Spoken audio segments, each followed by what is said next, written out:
की पावन भूमि देवगढ़ में विराजमान चंडी दाई माता, जिनसे आज मैं आशीर्वाद लेके आ रही हूँ कि मुझे इतना सफल करना मुझे मेरे जीवन में कि मैं हमारा गोंडवाना राज्य बहुत जल्द स्थापित कर सकूं। आज मैं दिन में उनसे आशीर्वाद लेकर आई हूं और यहाँ पे उपस्थित समस्त मेरी मातृशक्ति, पितृशक्ति, हमारे मंच में विराजमान सभी अतिथिगण, कार्यक्रम की जो अध्यक्षता कर रहे हैं संजू शाह पत्तेती जी, सभी को मैं सेवा जोहार करती हूँ। मुझे बहुत बहुत गर्व फील हुआ, बहुत सौभाग्य की बात है कि मुझे यहाँ पर आने का मौका मिला देवगढ़ में। मैं प्रथम बार आई हूँ यहाँ देवगढ़ में। आप लोगों को मैं बता दूं कि मेरे पिता ने अखिल भारतीय गोंडवाना पार्टी की स्थापना जो शुरुआत की थी वो यहीं देवगढ़ से की थी। चंडी माता के दर्शन करके यहीं से उन्होंने अपना रक्तदान किया, कुछ लोगों आए, पार्टी की स्थापना हुई 2009 में और यहीं से पार्टी संचालित होती है, आशीर्वाद से चल रही है। वही आशीर्वाद लेने के लिए मैं आ जाए, ये मेरी सौभाग्य की बात है। मुझे बहुत गर्व महसूस होता है कि मुझे आज यहाँ पे बुलाया गया। सर्वप्रथम मैं आप लोगों को बता दूं कि मैं देवगढ़ के दर्शन करने में मुझे एक बात तो महसूस हो गई कि सरकार का आदिवासी धरोहर के लिए कोई पक्ष नहीं है। आप लोग मेरे को बताएंगे आज कि हमें हमारे धरोहर की रक्षा कौन करने वाला है, हमारे धरोहर की रक्षा कौन करेगा? हम करेंगे, हम करेंगे। हमारे धरोहर की रक्षा कौन करेगा? शासन की तरफ से किसी भी तरह की कोई सुविधाएं नहीं गई है। हमारे देवगढ़ के किले में मध्य प्रदेश की मीनारे, किले, गढ़ चीख चीख के बता रहे हैं कि हमारा राज था यहाँ पे। चाहे हम देवगढ़ की बात कर ले, चाहे हम जबलपुर की बात कर ले, चाहे हम भोपाल के किले की या गढ़ की बात कर ले, हर जगह आदिवासी राजाओं का ही राज था और ये गोंडवाना राज था। यहाँ के किले, यहाँ के गढ़ चिल्ला चिल्ला के बता रहे हैं कि यहाँ पे हमारा राज था, गोंडवाना राज था यहाँ पर। और मैं आप लोगों को बता दूं, आप लोग मुझे साथ दीजिए। मैं निकली हूँ, मैं सिर्फ निकली हूँ कि मैं किस तरीके से इस साम्राज्य को, इस हमारे जो समुदाय के लोग जो अलग अलग बटे हुए हैं उन सभी लोगों को जगाऊं, सोया समाज जगाऊं, जो बिखर हुआ है उनको मैं समेट लूं, उनको मैं इकट्ठा करूं और एक नई क्रांति लेकर आऊं। क्या आप लोग तैयार हैं मेरे साथ एक नई क्रांति के लिए? मैं दिन रात संघर्ष कर रही हूँ, मैं पूरे देश में घूम रही हूँ कि मैं किस तरीके से पूरा संगठन एकत्रित कर सकूं, सिर्फ इसीलिए कि मुझे 2023 में गोंडवाना राज्य चाहिए और उसमें मेरा साथ देंगे आप सभी लोग। देंगे? 2023 में एक नई क्रांति आने वाली है, उस क्रांति में आप सब लोग मेरा साथ देने वाले हैं। मैं इतनी जगह भ्रमण करती हूँ और मैं आप लोगों को एक और बात बता दूं, कभी भी किसी की बातों में मत आना। विरोधी लोग बहुत चाल चलेंगे और विरोधी लोग कोई दूसरे नहीं होते, विरोधी लोग अपने होते हैं। मेरे अपने, आपके अपने, अपने घर के विरोधी, मेरे विरोधी। 4 दिन पहले फेसबुक सोशल साइट में किसी ने टिप्पणी किया, मुझे कहा गया कि मैं आदिवासी जनजाति की लड़की नहीं हूँ। क्या मेरा पिता बेवकूफ था जो मुझे पैदा करके लाया यहाँ पर और इस गोंडवाना साम्राज्य के लिए आज मैंने अपना पूरा जीवन त्याग कर दिया और किसी ने आज मुझे टिप्पणी की कि ये लड़की इस जाति की नहीं है। उन लोगों को मैं बोलना चाहती हूँ कि अभी 2 दिन छिंदवाड़ा में कलेक्ट्रेट के सामने रह रही हूँ मैं, आके मेरे सर का बाल और मेरा खून ले जा ले। मेरे खून में मनमोहन साहब पट्टी का खून है, मेरी एक एक बूंद मनमोहन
खून आ रहा है। मुझे पता है कि आप लोगों को कोई दिलचस्पी नहीं कि कौन राष्ट्रीय अध्यक्ष आ रहा है, कौन पार्टी का कौन नेता आ रहा है। आप लोग सिर्फ यहाँ पे मनमोहन शाह बट्टी का खून आ रहा है और उसको देखने के लिए आए हैं और उसको सुनने के लिए आए हैं। क्या वही क्रांति इस लड़की में है कि नहीं है?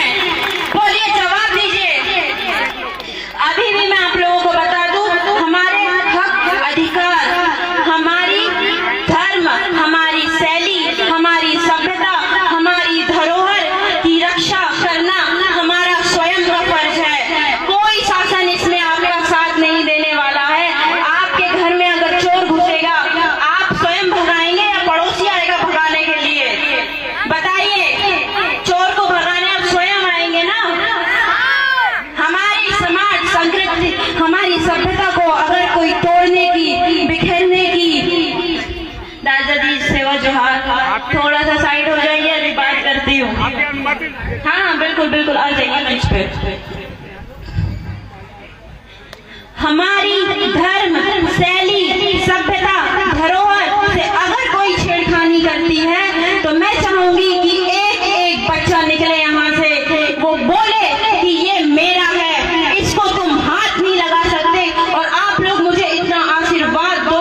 अगर आपने मुझे 2023 में इतना आशीर्वाद रहता है, 2023 में इतना आशीर्वाद रहता है, पूरा छिंदवाड़ा जिला मिलकर अगर मेरे को लोकसभा में भेजता है तो मैं आप लोगों से वादा करती हूँ कि आदिवासियों का कोई बाल भी बांका नहीं कर सकता। ये नारी शक्ति बोल रही है और जब जब नारी शक्ति सामने आई है, आप लोगों को बहुत अच्छे से पता है कि एक नई क्रांति आई है। चाहे वो मैं मायावती की बात कर लूं या रानी दुर्गावती की बात कर लूं या महारानी लक्ष्मीबाई की बात कर लूं, और अब तो मोनिका मनमोहन शाह बट्टी फुड़ी है।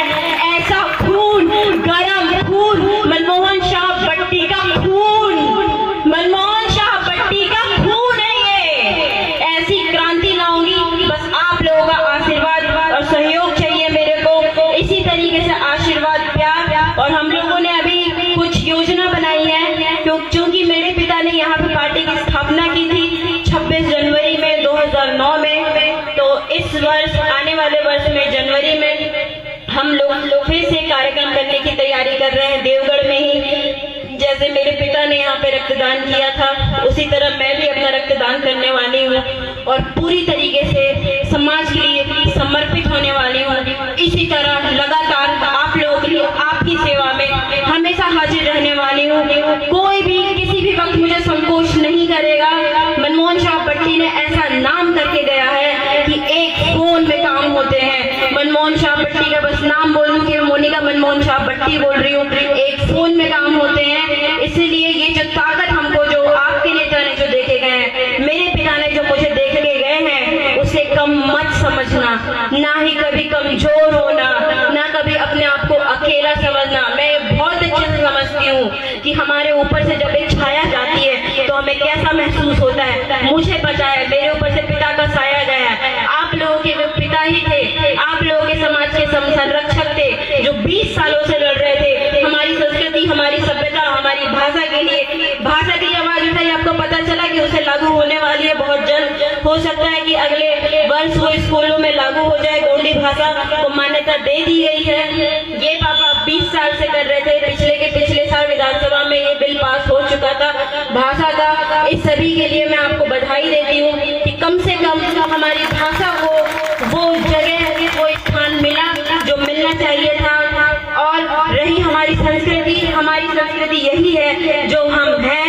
हमारी महिलाएं शुरू से ही सांस्कृतिक रूपरेखा का पालन करती आई है। हमारे पुरुष आज भी उसी संस्कृति में ढले हुए लोग हैं। चाहे हमारे बच्चे, मैं आज भी गाँव में छोटी छोटी जगहों में, स्तरों में जाऊँ तो वहाँ पे गोंडी भाषा का इस्तेमाल किया जाता है। हाँ, मैं मानती हूँ कि मुझे गोंडी भाषा नहीं आती है, क्योंकि मैं इस क्षेत्र में नहीं रही हूँ। मेरे पिताजी चाहते थे कि मैं पढ़ लिख कर सिविल जज बनूं। उनका मकसद था कि मुझे एक अधिकारी बनाना चाहते थे। सिविल जज बनो, आगे जज बन जाओगी तो समाज को तुम सहयोग करोगी। नेतागिरी तो मैं कर ही रहा हूँ, समाज सेवा तो मैं कर ही रहा हूँ। भोपाल में रही, पढ़ी लिखी, बड़ी हुई हूँ, तो मुझे भाषा का ज्ञान नहीं है, लेकिन मैं यकीन दिलाती हूँ 2-3 महीने के अंदर मैं भी गोंडी भाषा सीख जाऊंगी और गोंडी भाषा में भाषण देने लगूंगी। ये मैंने टारगेट बना लिया है कि मैं एक भी चीज से अछूत नहीं रहने वाली हूँ। हमारी गोंडवाना समुदाय, हमारे आदिवासी समुदाय से जुड़ी एक भी चीज से मैं अचूक नहीं रहने वाली हूँ। बहुत जल्द सारी चीजें धारण कर लूंगी और बिल्कुल आप लोगों के सामने जैसे अभी खड़ी हूँ हमेशा खड़ी रहूंगी। और आप सभी लोगों से मैं एक निवेदन करती हूँ, त्रिस्तरीय चुनाव आने वाले हैं। सामाजिक मंच है, मेरा बोलना उचित नहीं है, लेकिन हमारे पास और कोई ऑप्शन भी नहीं होता सामाजिक मंच में बोलने के अलावा। त्रिस्तरीय चुनाव आने वाले हैं 2024 में। अगर आप मुझे छिंदवाड़ा जिले का देना चाहते हो लोकसभा, उसके लिए ये जरूरी है कि हम पहले छोटे छोटे स्तर से बढ़े। हमारे सरपंच बैठे, हमारे जनपद बैठे, हमारे विधायक बैठे, तब जाके हम छिंदवाड़ा में राज कर पाएंगे। अगर छिंदवाड़ा में हमारा सांसद बन जाता है तो छिंदवाड़ा में तो हमारा गोंडवाना राज आ ही गया। देवगढ़ तो चमक जाएगा, देवगढ़ चमक जाएगा। मैं आपसे वादा कर रही हूँ, मैं चमकाऊंगी।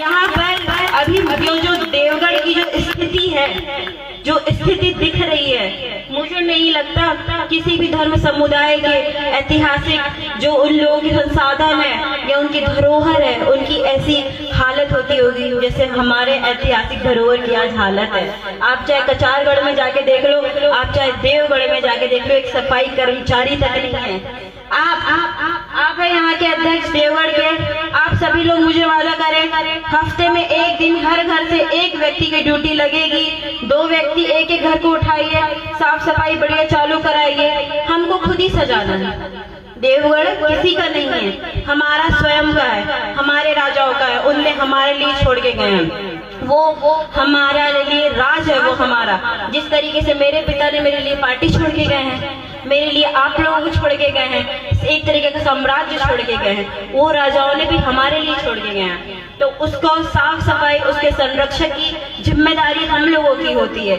यहाँ पे उपस्थित सभी लोगों से मेरा निवेदन है कि समय समय पर किले में जाइए, थोड़ा ध्यान दीजिए, थोड़ा रौनक लाइए वहाँ पे। बाकी मैं तो लगातार आती ही रहूंगी। दिन भर से आए हैं, बहुत ज्यादा थक गए, ऊपर भी गए थे और अभी मुझे निकलना है।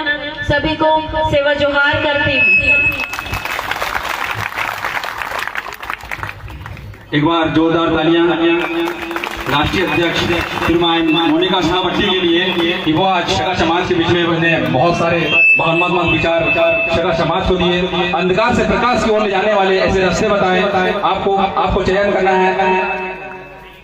ना संघर्ष ना तकलीफ तो क्या मजा है जीने में, ना संघर्ष ना तकलीफ तो क्या मजा है जीने में।